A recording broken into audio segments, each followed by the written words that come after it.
Hello guys, welcome back to our channel. ఈ రోజు వీడియోలో మ్యాటర్ ఏంటంటే మీకు ఆల్రెడీ అర్థమైపోయి ఉండొచ్చు, రేపు సలార్ రిలీజ్ చేస్తున్నారు. ఆ విషయం మనందరికీ తెలిసిందే. ఫస్ట్ టైం రిలీజ్ చేసినప్పుడు నేను మిస్ అయ్యాను.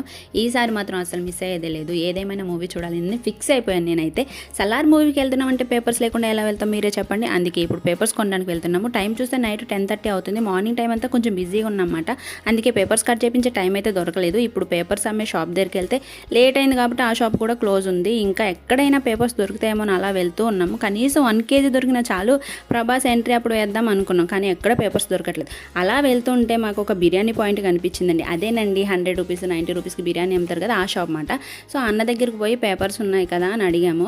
కొన్ని అమ్ముతారు అన్న అని అడిగితే అన్నేమో మీరే మాకు అమ్మాలి అని చెప్పారన్నమాట. అప్పుడు మేము ఏమన్నామంటే రేపు ఇలా మూవీ ఉంది, సో మాకు కొన్ని పేపర్స్ కావాలి, కొంచెం బిజీగా ఉండడం వల్ల పేపర్స్ అయితే దొరకలేదని చెప్పామన్నమాట. 1 kg ఇస్తే చాలు, రేపు కావాలంటే మీ పేపర్స్ మీకు కొనిచ్చేస్తాం రేపు, లేదంటే డబ్బులు పే చేయమన్నా చేస్తామని చెప్పాము. అయితే అన్న ఏమన్నారంటే ఇవ్వలేదు, కానీ ఇంకో షాప్ చెప్పారన్నమాట. ఒక షాప్ ఉంటుంది 11 వరకు ఉంటుంది, వెళ్ళి ఒకసారి చూడండి అంటే మళ్ళీ మేము ఆ షాప్ దగ్గరికి అయితే వెళ్ళామన్నమాట. ఆ షాప్ కూడా క్లోజ్ ఉంది. సో మాకు ఏం చేయాలో తెలియక మళ్ళీ ఆ బిర్యానీ పాయింట్ అన్న దగ్గరికే వెళ్ళాము. ఆ అన్న మా బాధ చూడలేక వాళ్ళ ఓనర్ని పిలిచాడు. ఆయనకి కూడా మా బాధ అంతా చెప్పాం. పిచ్చోని చూసినట్టు ఒక లుక్ అయితే ఇచ్చాడు. పిచ్చోళ్ళ గురించి వెంటనే కానీ లైవ్ లో ఇదే చూడటం. చూసాడు కానీ పేపర్స్ అయితే ఇచ్చాడు. 1 kg అడిగితే 2 kgs ఇచ్చాడు మహానుభావుడు. ఊరికే ఏమి ఇవ్వలేదులేండి, మనీ తీసుకున్నాడు ఆయన. ఈ రోజుల్లో ఊరికే ఎవరిస్తారు. ఆ అన్న నేను వీడియో తీయడం చూసి అక్క మీరు వ్లాగర్సా అని అడిగాడు. అప్పుడు నేను ఏం చెప్పానో తెలుసా, సలార్ పిచ్చోళ్ళం అని చెప్పాను. అలా పేపర్స్ తీసుకుని వచ్చే దారిలోనే రబ్బర్స్ సిజర్ కూడా తీసుకుని ఇంటికి వచ్చేసాము. ఇంటికి వచ్చేసరికి టైం అయితే 11:30 అయింది. ఫాస్ట్గా ఫుడ్ తినేసి పేపర్స్ కట్ చేయడం స్టార్ట్ చేసాము. 2 kgs పేపర్స్ కట్ చేస్తే ఇవే వచ్చాయని అనిపించింది. పర్లేదులే, ఈ టైంలో ఇవి దొరకడం ఎక్కువ, ఎంట్రీ వరకు వస్తే చాలు కదా అని అనుకున్నాము. పేపర్స్ కట్ చేసి పడుకునేసరికి టైం అయితే 12:40 అయింది. ఎర్లీ మార్నింగ్ లేవాలి కాబట్టి అలారం పెట్టి నిద్రపోయాను. ఎర్లీ మార్నింగ్ లేచి ఫాస్ట్గా రెడీ అయిపోయి 5:40కే స్టార్ట్ అయిపోయాము. మూవీ టైం వచ్చి 7కి మూవీ అయితే ఇంత త్వరగా ఎందుకు వెళ్ళిపోతున్నాం అనుకుంటున్నారా? మా దగ్గర టికెట్స్ లేవుగా. అదేంటి, ప్రభాస్ మూవీ అంటేనే టికెట్సే దొరకవు. మేము ఎప్పుడు బ్లాక్లో కొనుక్కునే చూస్తామాట. ఇప్పుడు కూడా అదే పరిస్థితి, అందుకే ఇంత త్వరగా స్టార్ట్ అయిపోయాము. థియేటర్ దగ్గరికి అయితే వచ్చేసాము. గేట్లు కూడా ఇంకా ఓపెన్ చేయలేదు. బయట టికెట్స్ అమ్ముతున్నారు. 2 టికెట్స్ అయితే తీసుకున్నాము. 2 టికెట్స్ 1000 రూపీస్ అయితే తీసుకున్నారు. మొత్తానికైతే టికెట్స్ దొరికే చాలా హ్యాపీ. You got it.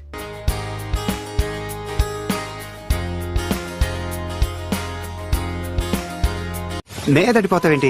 అంతా బానే ఉందనేసరికి గుండె బద్దలైపోయి మ్యాటర్ ఒకటి తెలిసింది. పేపర్స్ లోపలికి నాట్ అలౌడ్ అంట. గుండె బద్దలైపోయిందా బంగారం? గేట్ దగ్గర ఒక 10 మంది సెక్యూరిటీ గార్డ్స్ ఉన్నారు. అందరి దగ్గర పేపర్స్ తీసుకుని పాడేస్తున్నారు. కనీసం ఒక కట్ ఇవ్వమని రిక్వెస్ట్ చేసినా కూడా ఇవ్వలేదు సచ్చినోళ్ళు. పోనీలే, బోర్ అయినా ఉంది కదా చాలు, దాంతోనే ఎంజాయ్ చేద్దాం లోపల అని అనుకున్నాము. థియేటర్ లోపల ఎంట్రీ ఉంటుంది కదా, అక్కడ ఆ బోర్ కూడా లాగేసుకున్నారు. ఇంకా డిసప్పాయింట్ అవ్వకుండా ఎలా ఉంటుంది చెప్పండి, ఏడుపు ఒకటే తక్కువ. ఎందుకు ఇన్ని రూల్స్ పెట్టారు, మూవీ చూసేదే ఎంజాయ్ చేయడానికి కదా అని అడిగితే మొన్న పుష్ప ఎఫెక్ట్ అని చెప్పారు. ఇంకా నేను 700 పెట్టి పేపర్స్ కట్ చేపిద్దాం అనుకున్నాం. పెద్ద బొక్కే పడేది. సర్లే, పేపర్స్ లేకపోతే ఏంటి, మన నోరు ఉంది కదా, అరిచి గోల్ చేసి పడేద్దాం.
మొత్తానికి మూవీ అయితే ఇలా ఎంజాయ్ చేస్తాము. అరిచి అరిచి గొంతు పోయింది. మరి ఈ వీడియో మీకు ఎలా అనిపించిందో కామెంట్ చేసండి. నెక్స్ట్ వీడియోలో మళ్ళీ కలుసుకుందాం. అప్పటి వరకు ఛానల్ సబ్స్క్రైబ్ చేసుకోండి. Bye guys, love you all.